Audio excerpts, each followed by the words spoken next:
Hi, I'm Tim. Welcome to our channel and thanks for logging on. Today we're discussing the Omega Seamaster Planet Ocean 600 meters 42mm in grade 5 titanium. You can see this Omega Seamaster Professional Planet Ocean and own it on our website.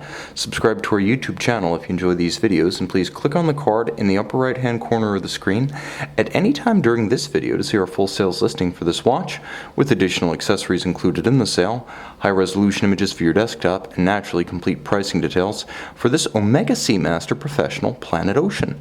Now the watch on my wrist is a kinder, gentler Planet Ocean. While these watches are known for being oversized, thick cut, and a little bit more hard-edged in their dive watch aesthetics than the Seamaster 300s and far more aggressive than the Surf Turf Aquaterras. Nevertheless, the 39.5mm and 42mm cases, especially in titanium, are very wearable on smaller wrists, which I define as about 14 centimeters circumference to about 16.5. Now this is the 42mm case, and on my 16 centimeter circumference wrist, you can see that it's 42 millimeters from 9 to 3, not inclusive of crown guards, or the helium escape valve.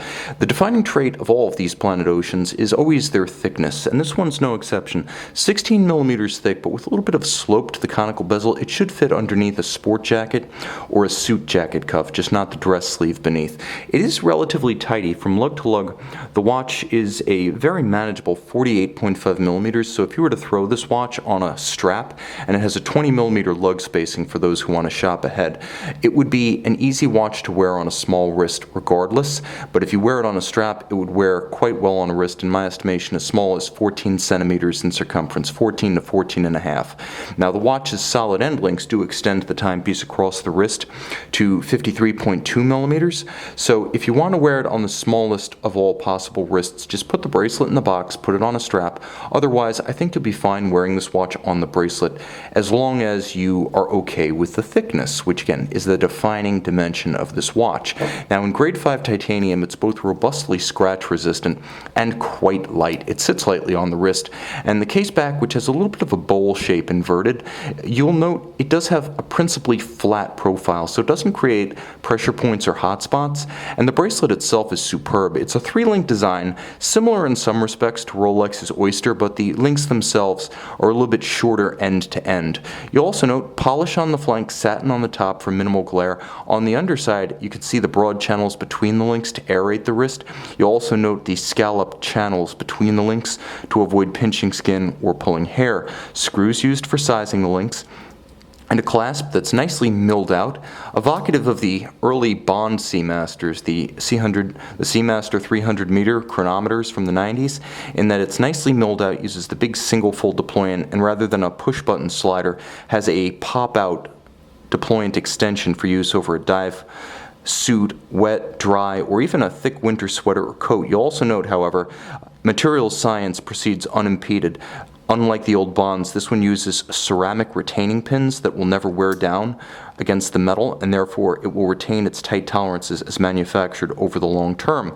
Now moving back to the case profile is familiar to anyone who's owned a modern Seamaster or Speedmaster. Satin finished sheer sides, polished bevels that flare about the lug ends, and then a rotating bezel that is a combination of titanium, grade 5 titanium, and a blue ceramic material with inlaid and permanently bonded liquid metal. This is an Omega trademark and a copyright. It's an engineering patent whereby the material, the metal, is permanently bonded with the ceramic such that they'll never separate. Now the ceramic is a nice match for the blue lacquer of the dial. It's also almost indelible, so effectively as scratch resistant as the sapphire crystal. This is the alternative to aluminum inserts that scratch and scar, and since it takes up most of the hits that the watch will absorb, the combination of the sapphire crystal and the ceramic bezel ensures long wearing durability. Also, in my experience, grade 5 titanium has proved to be more scratch and scuff resistant than most steels. The dial features white gold hands and indices, all applied indices, as you can see, nicely polished and broadly loomed, tri-Arabics 12, 9, and 6, and broad arrow style minute and hour hands inspired by Omega's history. There will be a loom shot at the end of this video, so stay tuned. The dial base is a glossy blue thanks to a blue lacquer, and the Omega marquee and logo at 12 o'clock are applied like the indices. There's a discrete date window at 3 o'clock, and let's see if we can get a little bit closer here.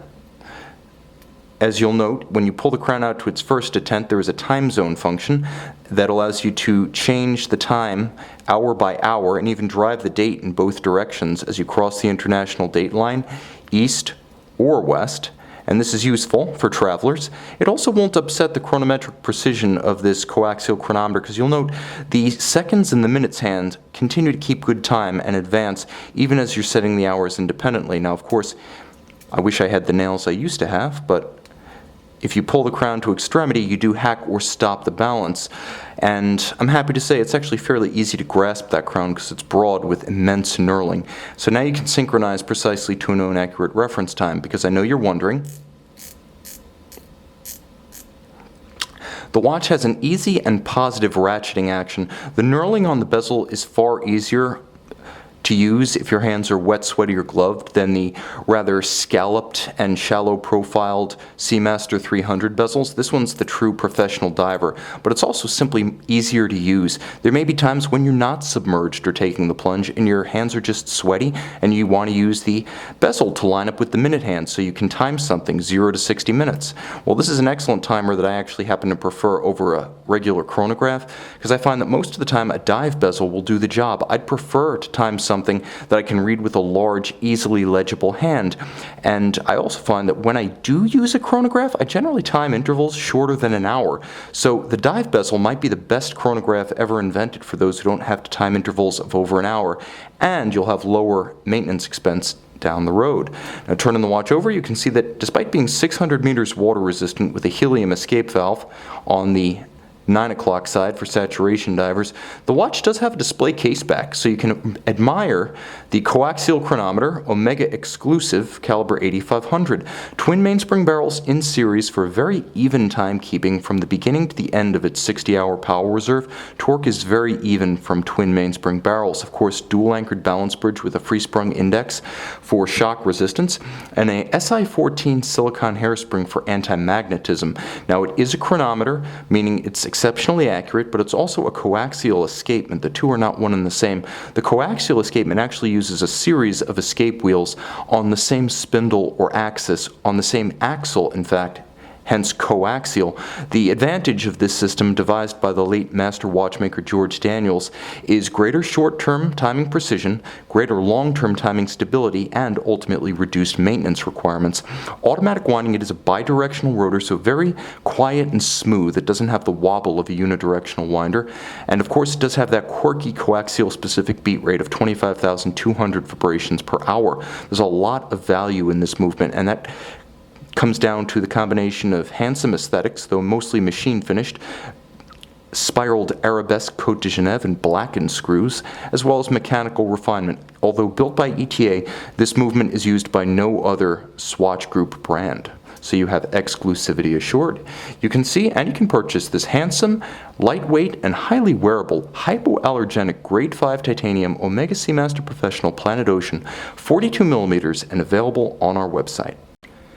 Omega Seamaster Planet Ocean, 42 millimeters in grade 5 titanium, blue dial by day, blue dial by night, with the notable exception of the green luminescent pearl on the dive bezel and the broad arrow style minute hand used to read against the dive bezel. See it by the light of day and make it yours on our website.